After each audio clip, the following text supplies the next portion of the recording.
Ladies and gentlemen, welcome to Locked On Seminoles. Hopefully a less echoey episode than yesterday with my voice, but it'll be more of a cacophony with a full house in the building. I am joined by my co-host Drake and my co-host Dave. Gentlemen, it's wonderful to have you here. And listeners, it is wonderful to have y'all here.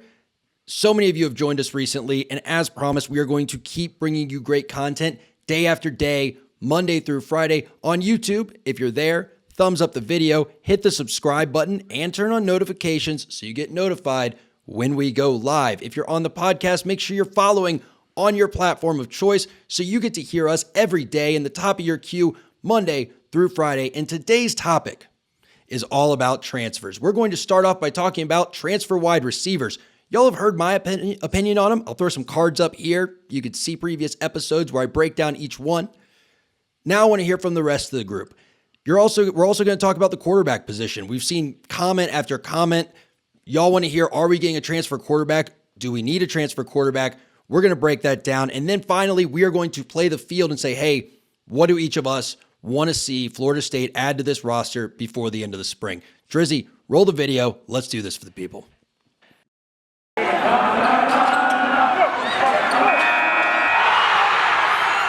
You are Locked On Seminoles, your daily podcast on the Florida State Seminoles, part of the Locked On Podcast Network.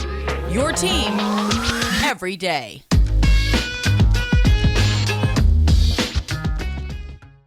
All right, boys, it's good to have y'all back here. Folks, thank you again for listening. Wherever you choose to listen from, we are happy that you make Locked On Seminoles part of your day. Today, we are brought to you by our title sponsor, NetSuite. Also, shout out to Drake and I's Fight Out brother, Vinny Lay. I saw on LinkedIn that he took a job with NetSuite today. Weird, but hey, man, if you're listening, congratulations, buddy. It's good to have you here. Guys, I've talked about this topic ad nauseum. I want to hear each of y'all talk. Drake, I know you wanted to talk about Micah Pittman because you felt like, I don't think I was negative about Micah Pittman, but I felt like I was very,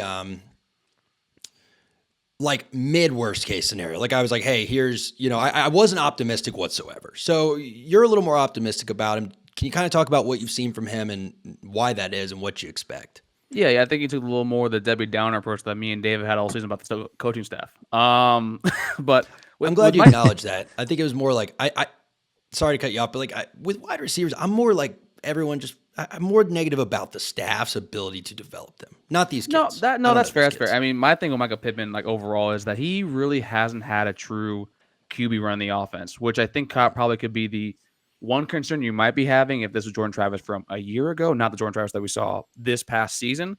Primarily because he's probably one of the few wide receivers actually out there that can get legitimate separation actually across the middle as a deep threat. And also he brings the different sort of dynamic as in the punt return and kick return game, which is the primary reason why we lost a majority of our games, especially the Florida game. He also is probably your more dependable and with the hands. He's a great wide receiver. And to me, Anthony Brown and that offense was very run heavy, kind of option because they kind of had that better option back there. So I think to me, in my personal opinion, that you sold him a little short. Now I do think like we saw what happened with a Andrew Parchment who didn't live up to our lofty expectations. But this is someone who actually had more production than Andrew Parchment. So I think you're kind of selling him a little bit short. That was kind of more my gripe with the entire thing. Yeah, Max, to Drake's point, it would be worth using a scholarship just on a punt returner. Agreed. I mean, I don't want a punt returner. I just want a punt catcher. Just catch them. Right. Literally catch them and don't let the ball roll backwards. I'm fine with that. Yeah. Or don't muff it. So he didn't put up huge receiver numbers at Oregon. If he contributes big time in the receiving game, that's just a bonus. But having a guy back there that knows when and when not to catch a punt and maybe can return one without dropping it, that's a huge plus, and we haven't had that in a long time. We haven't had that since Greg Reed, right? Yeah. No, that's true. And I don't expect a Greg Reed type situation, but we have seen really how hard it is to just catch the ball. Just for y'all's reference, when you look at quarterbacks, last year, Micah Pittman played with Anthony Brown. So when I look at Pro Football Focus, I'm just going to contextualize this for y'all. The couple receivers above and couple receivers below in Pro Football Focus of Anthony Brown, so where he fit into the landscape as a passer, Sean Clifford at Penn State, A.J. Mayer at Miami, Ohio, Dylan Morris at Washington, Michael Penix Jr. at Indiana, those types of guys. When I look at Jordan Travis's rating as a passer, there we go. He was up there with guys like Malik Cunningham, Matt Corral, Jack Cohen, Spencer Sanders from Oklahoma State, and actually good company. Five spots ahead of Sam Howell. So I won't bore y'all with numbers and conversions, but you hear that second group of guys, that's a better group to be with than that first group of guys I read out. So I think your point is well taken, Drake, about him having a good quarterback to maybe get some more stats. And that's also actually, and sorry to cut you off real quick, that's where it goes where Just you all the PFF kind of goes, because I'm not the biggest proponent of PFF because that's something that it's a lot more opinion based than most of your other advanced metrics. But watching Anthony Brown actually be a QB, and that lines up with a Sean Clifford, a Michael Penix, and I forgot the other kid you said they covered from Miami, Ohio. Yeah. That kind of goes to what I saw was very, very mediocre QB play. Yeah, I'm with you. So again, I'm excited about these guys, but we'll know about the Dugans contract soon. I don't think Mike Norvell. All right, so let me put it this way. I watched Alex Atkins' interview today, and it was a good interview. If you have a chance to watch it, go check it out. First interview as the offensive coordinator, and he talked about Mike Norvell. And when they asked him, when did you start talking about being an OC? And he said, the minute I got interviewed. In my first interview, Norvell said, hey, what do you want to be when you grow up, basically? And everyone around the country that Atkins was talking to, he's like, hey, this guy said I could be an OC one day. Is he legit? And that was everyone's critique of Norvell. They're like, if he tells you that, he's going to help you become an OC one day. He's not just recruiting you. So I don't take Norvell as the kind of guy who would drag this out. If he wasn't going to renew Dugans, if Yak was going to move to receivers coach and Dugans was going to go on the way and we get a new running back coach, you'd think they'd announce it unless there's some, Drake, you might know, is there some legal element where if they announce he's not coming back, his agent could claim that's a firing and try to get buyout? Okay, cool. Yeah, his contract's I love also Dave is like, no. Yeah. So anyway, I also want to talk about the other two receivers we got. I know that you were a little less optimistic about Johnny than I was. And, I'm excited about his height, frankly. You said he was a glorified tight end. I think that's a fair critique, but, chime in here, guys. Like, what is a tight end today? Like, is Kyle Pitts really a tight end, or is he a glorified receiver that's just super big? I don't know. That one, I don't see him lining up a tight end in this offense just because the amount our tight ends are asked to block and the amount they're asked to go over the middle. And he's like 225, but it's 6'7". Yeah, but he's also like the number one run blocking tight end in the country. So that's kind of like why I've also seen that. That's kind of what we use Jordan Wilson for. Yeah, or he's Greg. I guess you're right. He could be a Greg Carr even, and that's valuable. Just a guy that throw it up and hope if he's one-on-one that he's not gonna, like somebody did this year, let them intercept it. He's at least gonna try to make a play on the ball. He's 6'7". Who the hell can defend that? No, exactly. And that wasn't Parchment's fault. Like my issue with Parchment was you can't coach size. Like you can't make Parchment. And I said this on several episodes. Like you can't make Parchment 6'5". Cornerbacks today are 6'1", 6'2". Look at Jalen Ramsey types. Look at the guy from Florida, that savage. I hate saying good things about a Florida player, but the guy that picked off Parchment was an 18, 19-year-old kid that just threw a 23-year-old man off of him and grabbed the football from him. Like, you can't coach that. That's just a physicality level that you have to be 6'4", 6'5" to fight through. And then that brings us to our last one, Deuce Spann. He's only got 5 catches, and they've been 5, literally 2 touchdowns, and 1 was a yard away from being a touchdown. But it's like, okay, just because the roulette wheel is hit black 3 out of 5 times doesn't mean it's going to keep coming up black. So you got to are you betting on black there? Or are you saying, sorry, Bahamas wasn't that long ago, I guess. It was not. But no, I think he's a really interesting case, and I think he remains to be seen. But are my fears invalid about he's the type of kid that you need a great coach for, and Ron Dugans may not be that guy to get the best out of him? Yeah, I mean, look, he could be good. I hope he's good. But, they call it a highlight tape for a reason. They showed the 5 every catch he's ever made. Right, they showed the 5 catches he's ever made. 2 minutes. Drake can talk more about this. There are legitimate receivers in the transfer portal, including that kid from Oklahoma. What's his name? Mario Williams. There's legitimate receivers with a proven track record of ability to play that position at a high level. And the problem with our receiver room isn't that we lack potential. It's that we lack productivity and guys that we know can play receiver. Josh Burrell may end up being a great receiver. He has a lot of potential. We don't know, though. And that seems to be the case with everybody in the room who's young right now is we just don't know. We do know that we have Keyshawn Helton and Ontario Wilson, but we know that those guys aren't going to light it up. Yep. They'll have moments, but Deuce Spann, could he be good? Yes. Do we know that he will? Definitely not. Yeah, and Max, I think that is a legitimate concern. And to Dave's point about there are other kids in the portal, like you had a Mario one from Oklahoma, you have a Tyrese Chambers who I think pulled his name out from FIU, you have a Taj Harris who I think the staff was on, but I don't think he can make it into spring currently. Given I think Newberg from 247 discussed those academics, but I'm not 100% sure either. But it's more my concern that we hear that he was given sort of like we're gonna have these backup QB plans for you, these kind of packages. And to me, someone that is already converting from QB to wide receiver should be focused on learning the playbook as a wide receiver, especially with that size. He runs like a 4.3 apparently from high school. So to me, and that leads me to my other concern where if you're going to have him as your backup emergency QB, how worried are you about getting someone through the transfer portal actually as a QB? Yeah, and I will say what that face was you would think that Mike Norvell, of all people, would understand how difficult the position of wide receiver is. I mean, I've harped on this over and over again that wide receiver is not running back. No offense to my running backs out there. It's a pretty simple position. Most running back coaches will tell you their job is to recruit 5-star kids and let them be 5-star athletes at the running back position. That's not the case with wide receiver. You got to have a coach that knows what he's doing. And I'm with you. I don't want a kid doing half his time at quarterback, which is a super complicated position, and then half his time trying to learn how to be a wide receiver.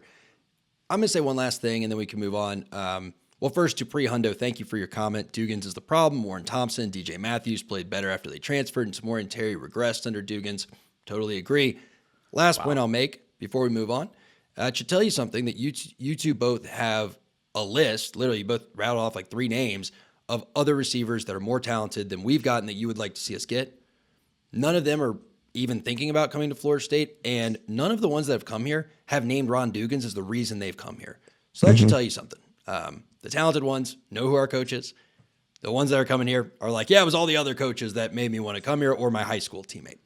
Now, I want to get into the quarterback situation, Drake. I think you set us up for a good segue. But first, folks, I want to remind you, if you're getting a little hungry on your way to work right now and you don't have Built Bars in your desk, you got to fix that. I'm like your mom at this point. I'm just telling you, hey, fuel up with something fit and fantastic and be ready for the day. Built Bar's got like 20-something flavors at this point, 17 grams of protein, 5 grams of carbs, 5 grams of sugar. So go to BuiltBar.com and use promo code LOCKED15, LOCKED15, to get 15% off your order. BuiltBar.com, LOCKED15. And after you've saved that 15% off your Built Bar order, you're going to want to save more money.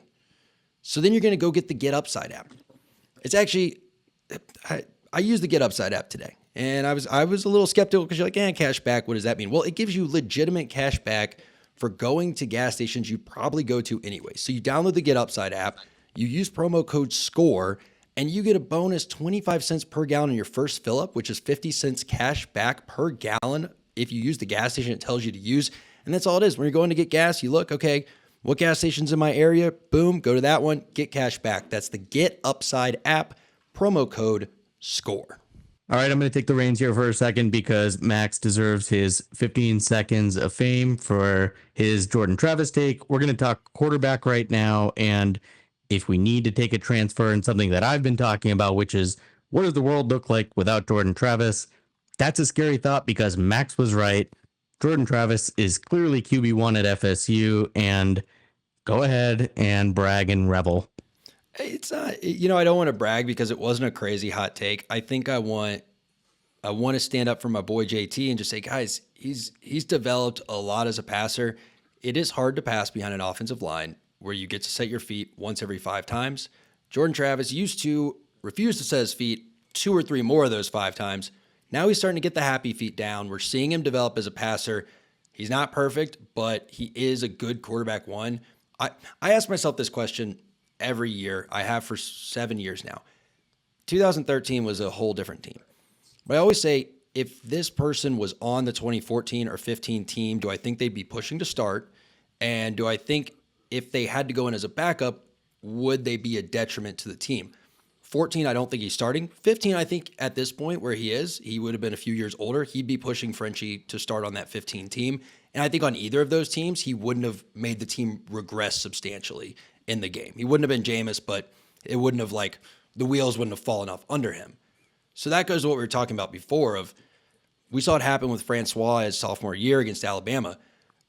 The reality is, Jordan's a human. If he goes down against LSU, we need an answer there. If he pulls a Derwin James, RIP, against an FCS team, against Duquesne, you don't know. He just, QBs can get rolled up wrong. Things can happen.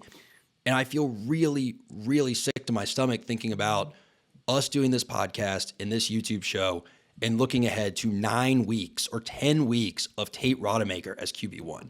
Because there's no free agency. You can't just go get one. You said he's a human. He's not just a human. He's a player in particular who puts his body on the line, who has been susceptible to injury, who at this point you should expect to miss plays, if not games, because of how he puts his body on the line. And I don't know about you guys or anyone listening, doesn't seem to me like that's being taken into account in this transfer cycle. No, I don't think it is, and it's worrisome. That's why I kind of go back to the Deuce Spann thing, where you have emergency backup packages, where it kind of seems like that's the writing is on the wall right now, where we don't have anybody coming in right now, and I'm really worried that honestly the backup kid that we're going to be having is AJ Duffy, and I think we've all discussed this that none of us think that AJ Duffy should see the field at all, in actual game situations this upcoming year. Not because he's not good, right? But because we don't want to do Blackman to him, right? I don't want to put this an 18-year-old, 19-year-old kid who's been he's an early enrollee. That's great. He's had the playbook I think since probably last May. That's great. But he's only going to be in the weight conditioning room since January. He's not going to have the entire sort of the offense down, chemistry down. And we saw with Chuba, where literally Chuba on one play, kid was broken, kid had a collarbone issue, and now he's gone. So the last thing I want to do is put someone under fire like that when we had a Jack Miller as an option. There are rumors of Max Johnson coming down here. Hell, I think Michael Penix was also in the portal too, and he actually was almost coming to Florida State. So it's I feel that they're not as super serious as they are when it comes to backup QBs.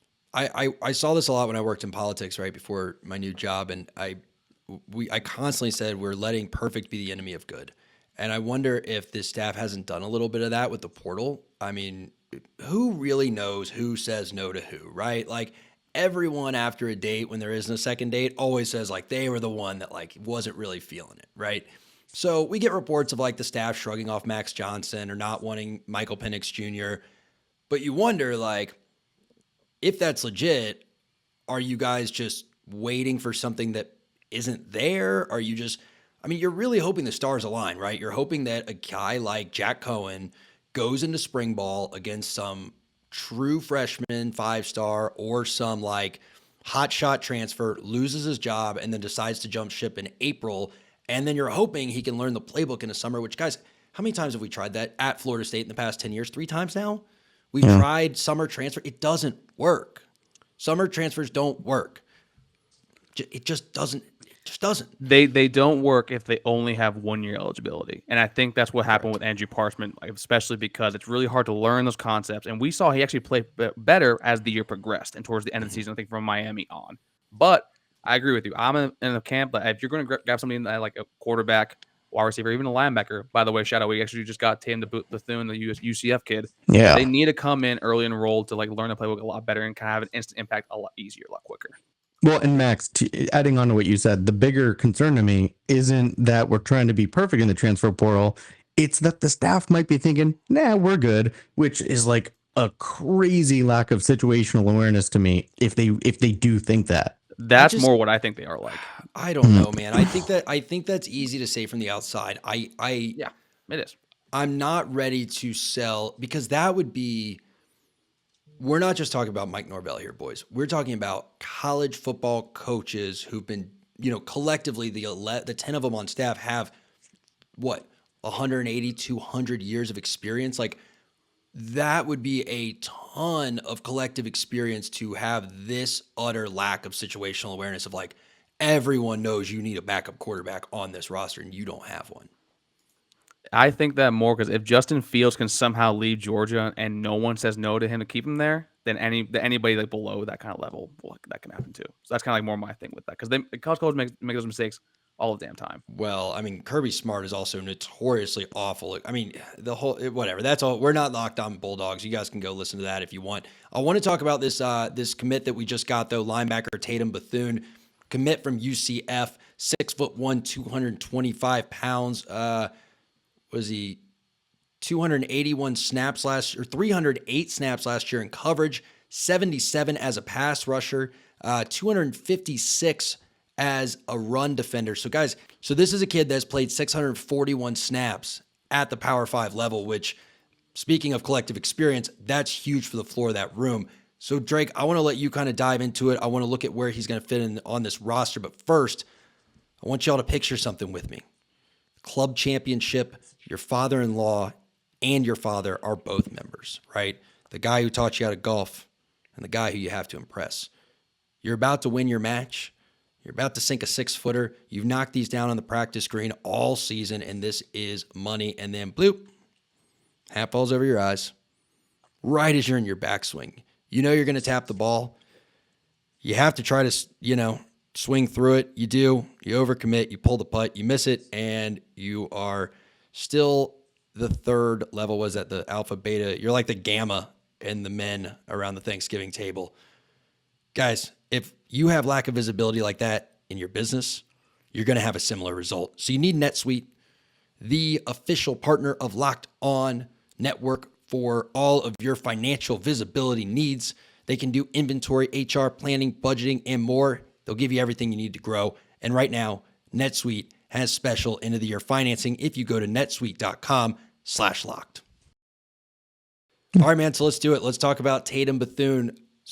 We got kind of melancholy on the staff for a minute here, but I think this is a net positive. I read a few stats off before the break. Look, you need quality linebackers. You went and you got yourself what's probably a quality linebacker, especially compared to what you have. Drake, what do you think about this guy?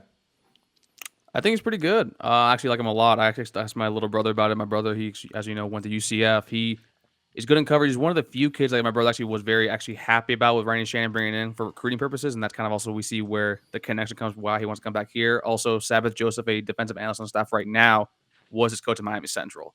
This is a kid that isn't, your typical barn burner. He's not super quick, but he excels in coverage, and also he kind of has like the one issue I had with Marcus Cushing last year was he had a one move and one move only. He couldn't turn to the left, but he only went to the right. But Tatum Bethune kind of has a myriad of sort of moves he can actually do when you do send him actually toward the quarterback. So this is actually a huge pickup for me for someone that has not only the talent level, but the experience, because I wouldn't be surprised if we see some kids from that room actually head out similar to how Greedy Vance might be pushing some kids out as well. Yeah, and Max, what have we talked about? Receiver, linebacker. Quantum computing. No, what have we talked about quantum computing, but what if we talked about two positions more than anything? Receiver, linebacker. This kid was obvious. If we didn't get him, it would have been a ringing indictment. It just felt like we had to land this kid the moment he entered the portal. So yes, you're right, Max. We have criticized the coaches a lot this show. They deserve credit for making this obvious one happen. Sometimes when you're missing something, it's in the most obvious place. Right. Well, that's the thing, right? I'll give you credit. I'll give them credit for a free throw here, right? Because you were in a scoring slouch or slump. And I said this, I believe, on Twitter. Here's the thing. Because I don't want to throw a parade for a guy doing what he's supposed to do, right? I think of like when you're evaluating performance, you don't get an exceeds expectations for meeting expectations. That's what you're paid to do, is to do a really good job. You can do a great job and me say, okay, that's what you're supposed to, like, I expect that. Randy Shannon was this kid's primary recruiter. He was his linebackers coach and his defensive coordinator. If he didn't land this kid, Mike Norvell should have fired Randy Shannon right then. Assuming you wanted him, which why wouldn't you want a kid that's played this year played 685 snaps at the Power 5 level. 108 tackles. Right. You can't tell me you don't want that kid. Yeah, the kid's good. So if he doesn't land him, like that literally would have been like, that is that kid saying, I played for this guy, don't want to do it again. That would have been, again, a pretty slam dunk indictment, counselor. And I'm glad to see that. Just to put it in some context, folks, I'm looking at PFF. Y'all know that's the main rating site I use for individual players. It's not perfect, but it's the best we've got. Tatum Bethune of UCF was 114th in the country among linebackers in overall defensive rating out of over 900 rated by PFF. So what does that put him in the top like 15, even lower, like 12%? That puts him in like the 88th percentile. That's pretty solid. I mean, again, PFF doesn't adjust for competition super well. It's not the P5. I said Power 5 earlier. I meant to say FBS level. He's not in the Power 5. He's in the FBS. UCF plays some good games, and I'm excited about this pickup. And what I'm most excited about is y'all have heard me talk over and over again with transfers where I look at what did they do? Like how have they progressed year to year, right? Have they been getting better or have they been kind of on that downward trajectory? And when I look at his year to year, he was a 70.4 in 2019, saw a pretty large regression in 2020 down to 57.5 and jumped up to a 75, his best year ever this year. So that's good to see. Yeah, and maybe most importantly, Max, look at his tackling grade. 76.3. If we don't get back to fundamentals, that's going to be a problem. Who was it we were talking about just today that announced they were coming back? Which linebacker was Leonard Warner. But he Leonard Warner. He's a DN. Right. But his tackling, if you look at him, has been a real problem. And that seems to be a problem with our linebackers all the time. And this kid is a short tackler. And if nothing else, again, worth using a scholarship on. No, yeah, he's a very, very solid pickup. I mean, he was second in the conference of tackles overall, and 21st in the country nationally, I think, with like 9.2 tackles per game.